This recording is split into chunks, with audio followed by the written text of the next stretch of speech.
So, what happens when thousands of servers can't agree on what time it is? Well, it's not just a minor headache. It can cause catastrophic failures in your logs, security, and even your data. In this explainer, we're going to dive deep into how Linux keeps everything ticking perfectly in sync. All right, here's our game plan. First, we'll talk about why time drift is such a huge problem to begin with. Then, we'll get into the universal solution, NTP, and compare the two big tools that get the job done, the old-school NTPD and the modern Crony. We'll wrap things up by looking at the whole time stack and covering some critical best practices. So really, why should you or I care about a few milliseconds of difference?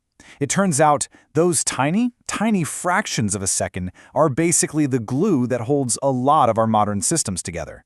Think about it. When you've got dozens or maybe thousands of servers all trying to work together, they absolutely need a shared sense of reality. If every server has its own version of now, well, the systems built on top of them just start to fall apart in really confusing and unpredictable ways. You know, having the wrong time isn't just a small inconvenience. It can completely break everything.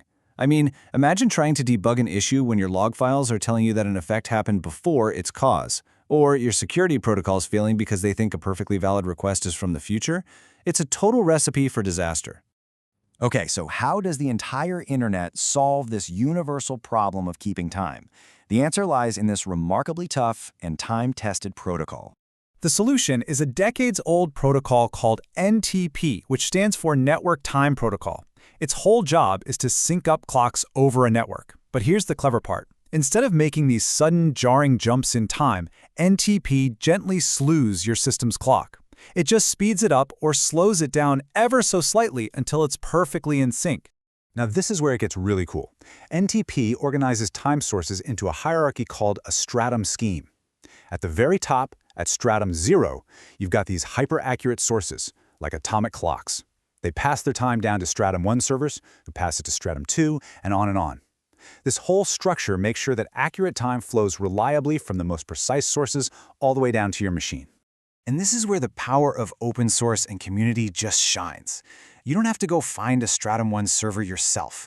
Instead, you can just use pool.ntp.org.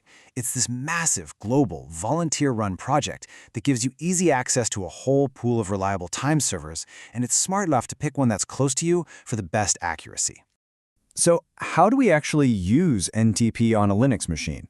Well, for years, the undisputed champion, the go-to tool for this, was a daemon called NTPD. Its configuration file, which you'll find at /etc/ntp.conf, is really straightforward. You pretty much just list the pool servers you want to connect to. In this case, you can see it's using the CentOS-specific pool. And that little iBurst option, that's a super helpful keyword that just speeds up the initial sync when the service first starts.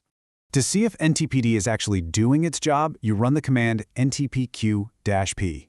This table here shows you all the servers it's talking to. The little asterisk tells you the primary server it's synced with right now. You can also see really important stuff like the offset, that's the time difference in milliseconds, and the jitter, which tells you how stable that connection is. But, you know, technology never stands still. While NTPD is an absolute rock-solid classic, a new player came on the scene called Crony, and it was built to handle the challenges of more modern systems.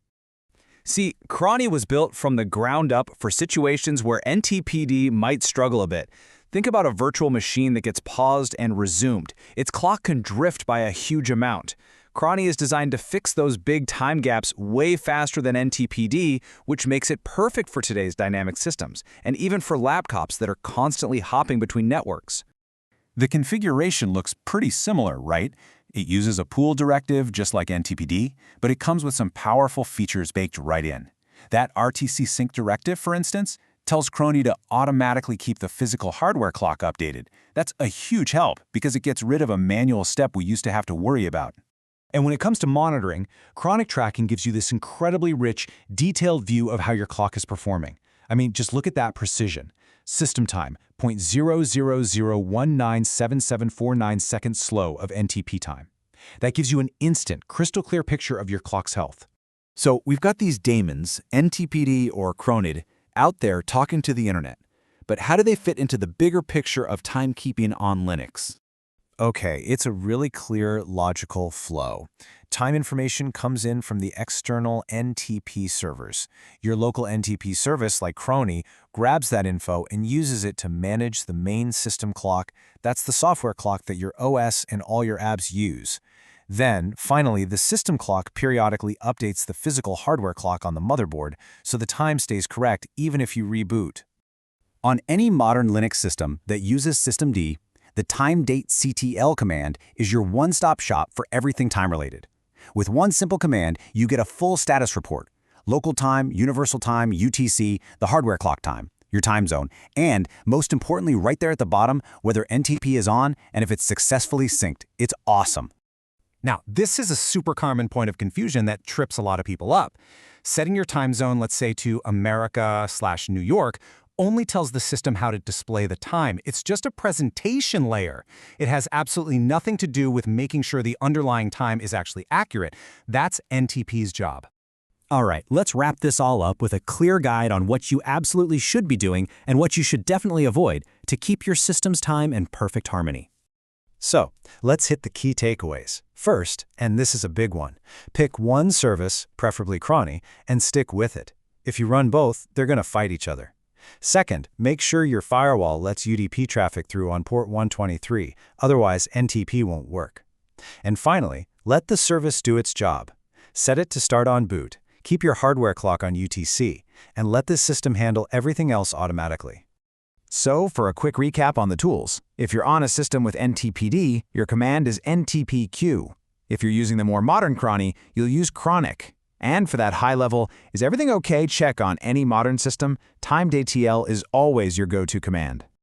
At the end of the day, accurate time isn't a luxury. It's a fundamental requirement for building reliable and secure systems. It's what lets us trust our logs, our transactions, and our data. So it's worth asking yourself, how solid is the foundation of time in your own infrastructure?